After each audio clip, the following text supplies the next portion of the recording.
I'm not going to make this a long one. This was not planned. I was out and about dropping kids off at school today, and it has just been an interesting morning, an interesting week. And I wanted to come on and share something with you guys. Um, and I didn't want to have to edit. I didn't want to have to sit down and try to, make this pretty. It's not meant to be like that. It's a word from the Lord, and it just needs to come out. So if you're watching this, it is for you. Don't let the enemy deceive you in thinking that, oh, that's not for me, or, oh, what I'm doing is okay. If you have been talked to about this, if the Lord has been on you about whatever disobedience you're in, this word is for you. Do not be deceived. Whatever it is that you are doing that is contrary to the word of God or what he wants for you personally is disobedience. And you need to get out of your disobedience immediately. No matter what that might look like to someone, no matter the repercussions naturally in the world, our physical repercussions, the repercussions of being out of the will of God or off the path he has paved for you is way more detrimental than the repercussions of this world or what can happen to you naturally. Get out of disobedience immediately. There is safety in obedience. There is safety in being in the will of God. I want to give you two small examples why this is even coming up to you, why this is even a video. Two small examples of where this is coming from. A few years ago, my husband had a friend move in and live with us. It seemed like this was what God wanted us to do. We did not have peace about it, but we misinterpreted a dream that we had, and we assumed that this dream was telling us to let this person move in. Sorry, I have my retainers in. I'm hoping you guys can understand me. So the dream was telling us that, we assumed the dream was telling us that this person was supposed to move in.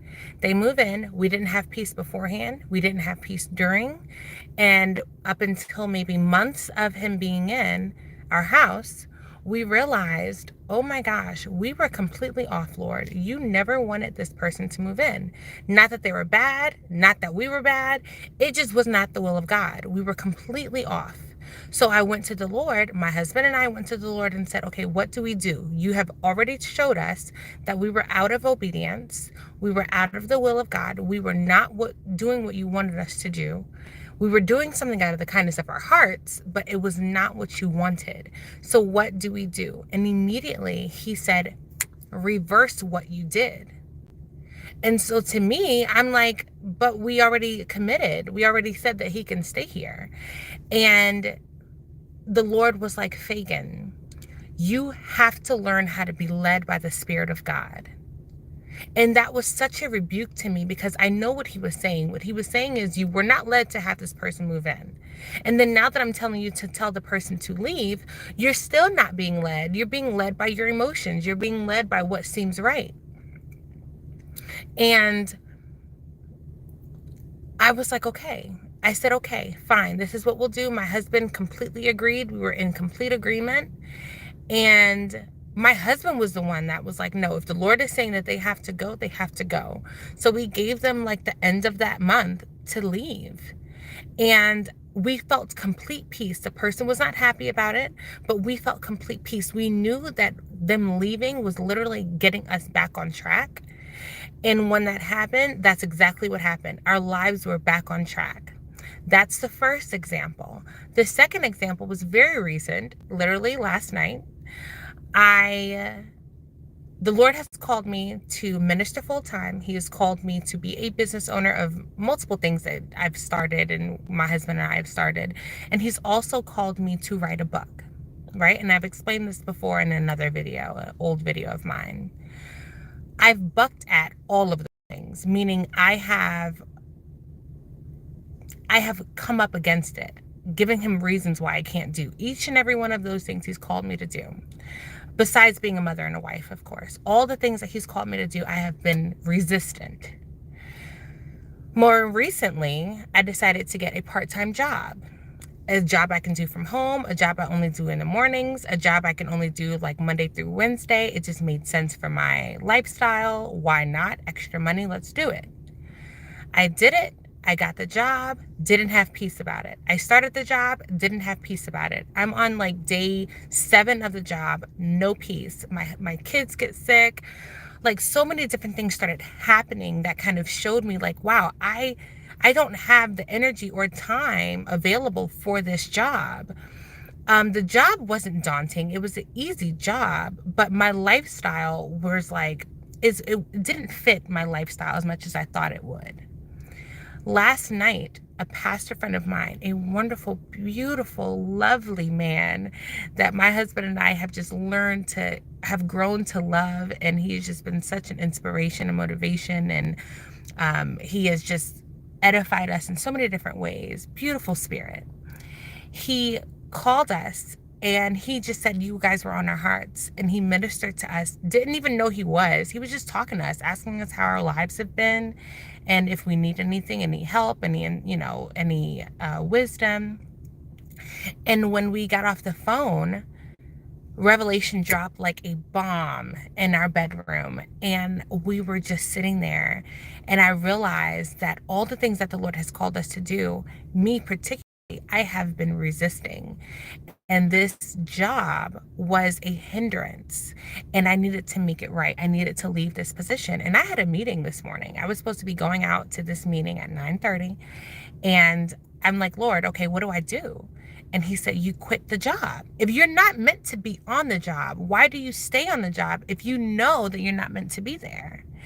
And I'm like, because I've already committed. It's unprofessional, right? Like, it's unprofessional to resign after I've already committed to being in this position, at least for 90 days. That's the probationary period.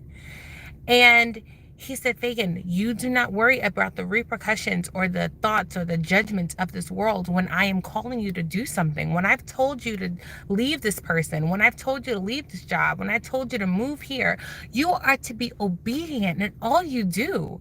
And don't be so concerned with what other people may feel. And I think that that's what it was. I was concerned with what my boss would think of me. Well, you gave me this job. It's a small company. You gave me this job, and now I'm going to let you down by not being able to stay, even only after a week.